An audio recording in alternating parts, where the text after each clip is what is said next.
The fog rolled in just after midnight. Not normal fog either. This stuff moved like it knew where it was going.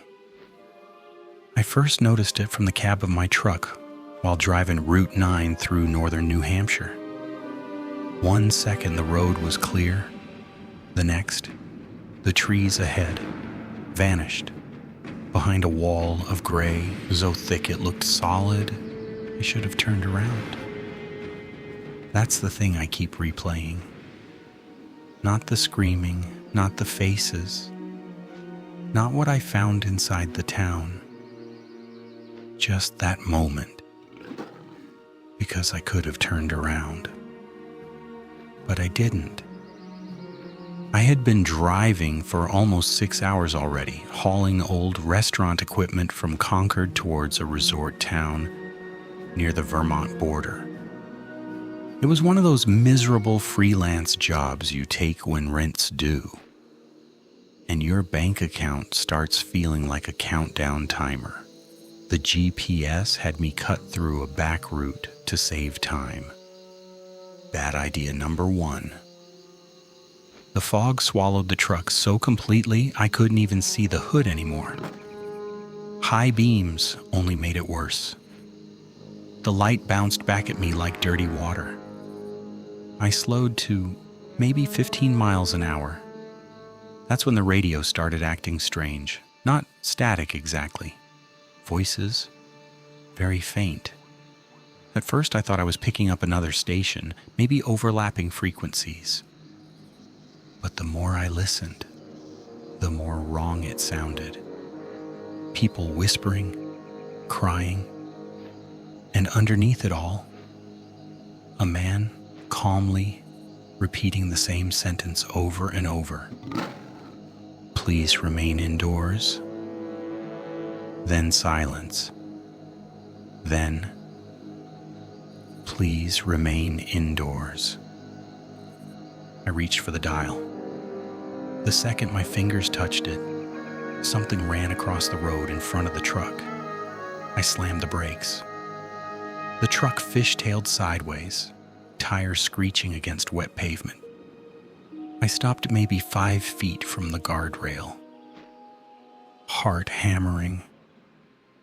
I grabbed the flashlight from the passenger seat and climbed out into the fog. The air smelled damp and rotten like flooded basements. "Hello?" I shouted. No answer. Just the distant drip of water somewhere in the woods.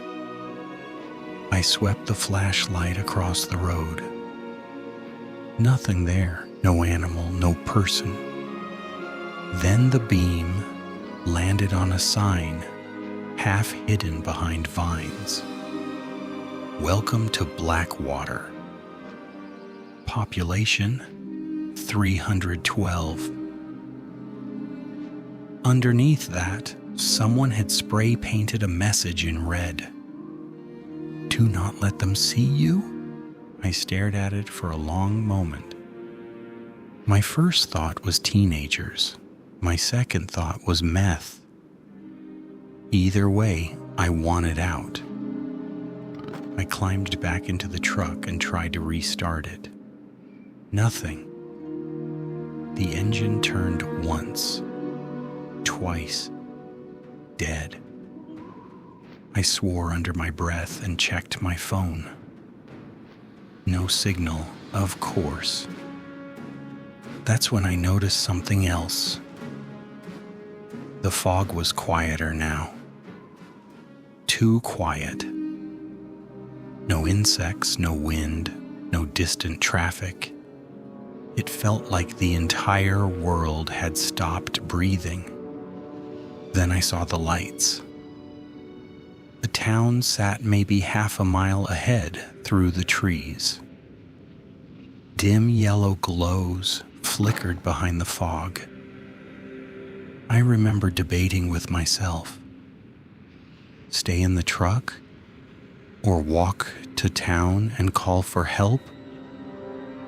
If I'd known what Blackwater really was, I would have slept in that truck until morning. assuming morning ever came there. The road led downhill toward the town center. Blackwater looked frozen in time. Old brick storefronts, a gas station with rusted pumps, a diner with a flickering open sign. But there were no people, not a single one. Every building looked occupied, though. Lights on, cars parked outside, curtains moving slightly behind windows, like the entire town was hiding from something. I stopped at a 24-hour diner. The door creaked when I pushed it open. Inside smelled like burned coffee and mildew. A half-eaten slice of pie sat on one table, still fresh. Hello? No response. Then I heard movement in the kitchen. A woman stepped out slowly, late 60s maybe, gray hair tied back tight. Her eyes widened the second she saw me. "Oh God," she whispered. Not relief, fear. "You need to leave." "I'm trying to," I said. "My truck died up the road."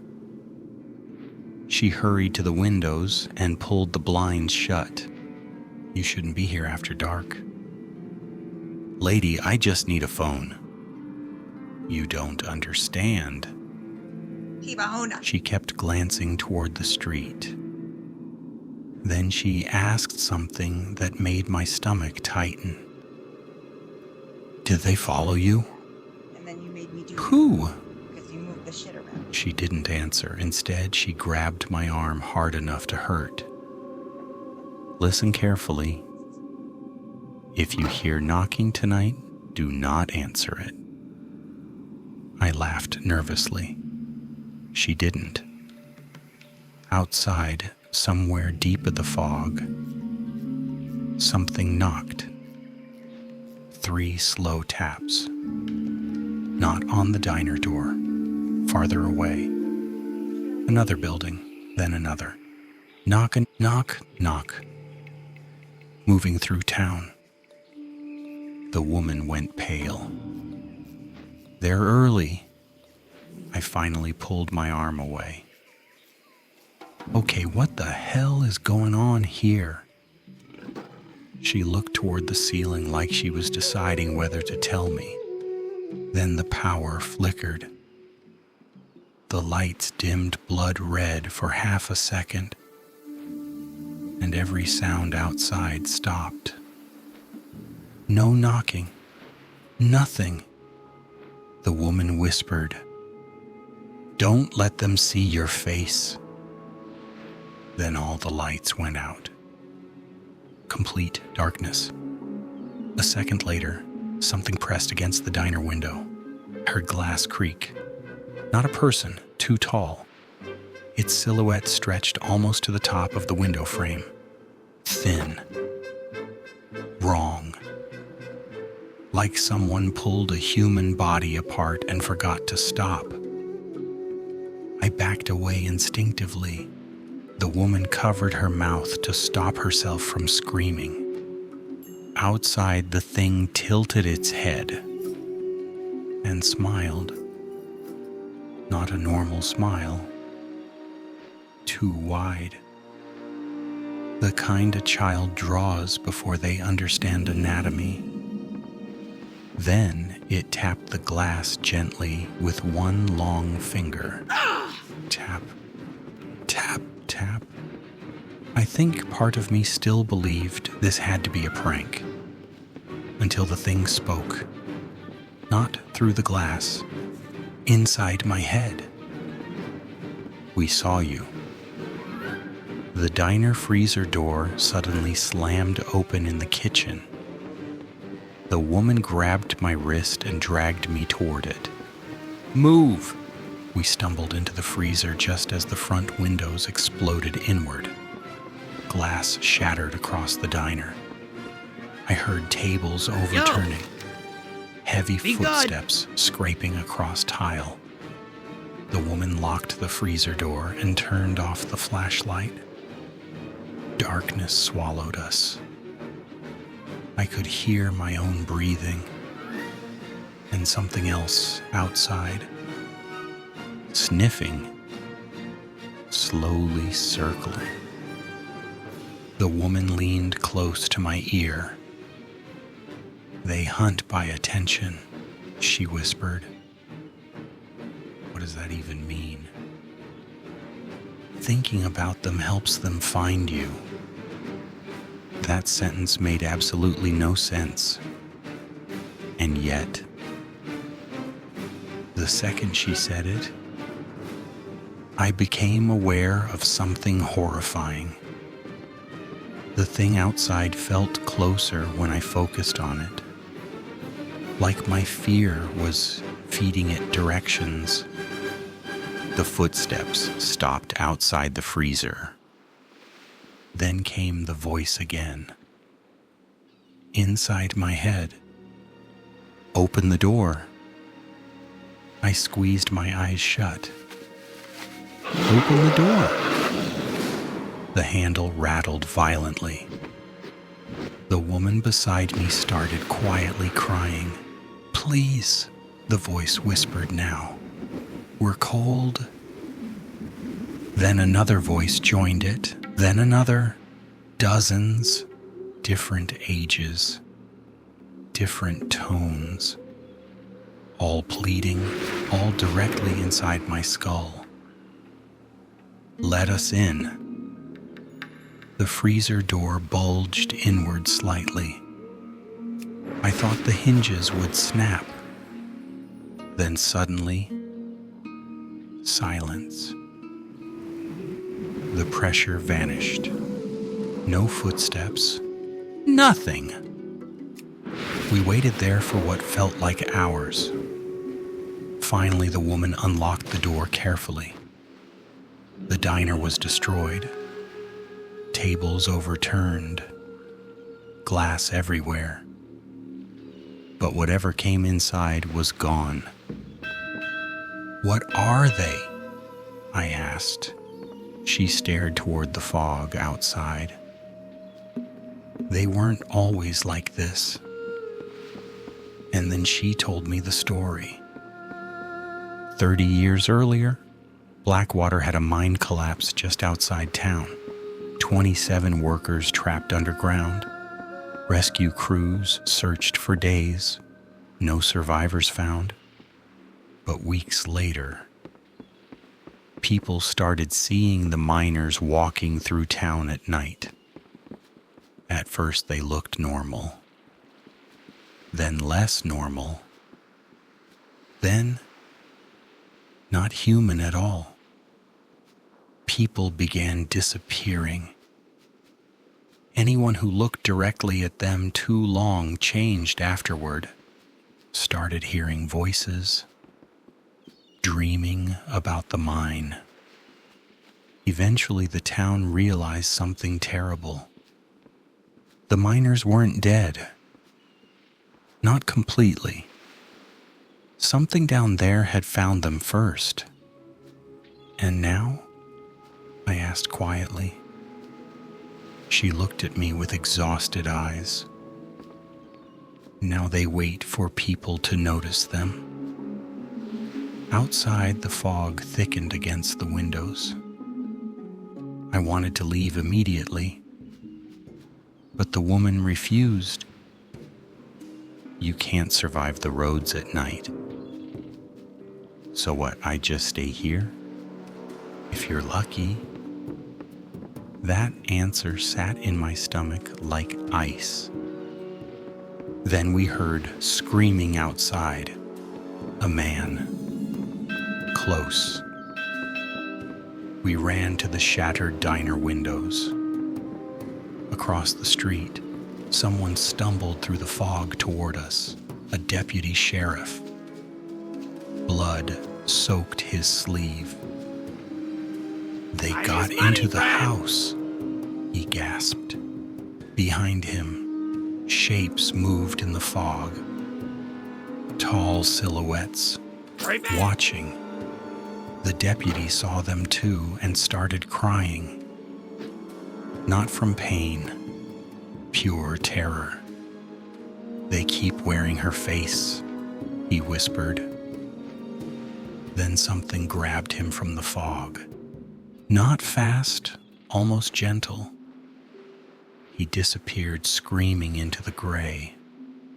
And then, silence again. The woman shut the blinds immediately. You looked too long, she whispered. What? The faces. I suddenly realized my ears were ringing. No, not ringing. Whispering. Very faint. Conversation. Underneath everything. We saw you. My stomach dropped. The woman noticed my expression instantly. No. What? She backed away from me slowly. What did you hear? I didn't answer. Because deep down, I already knew I'd been marked. The rest of the night became a blur. The whispers grew louder every hour. Sometimes I heard people I recognized. My father, my ex-girlfriend, my own voice, all calling from somewhere inside the fog. At one point, I looked out the diner window and saw my truck parked across the street. Impossible. I knew I'd left it miles away. Yet there it sat. Driver door open, engine running, and behind the wheel, me, smiling. That broke something inside me. I remember screaming. The woman forced me away from the window. You cannot trust what they show you. But I already wasn't thinking clearly anymore. The whispers kept crawling deeper into my head. Every memory felt distant, like I was forgetting myself piece by piece.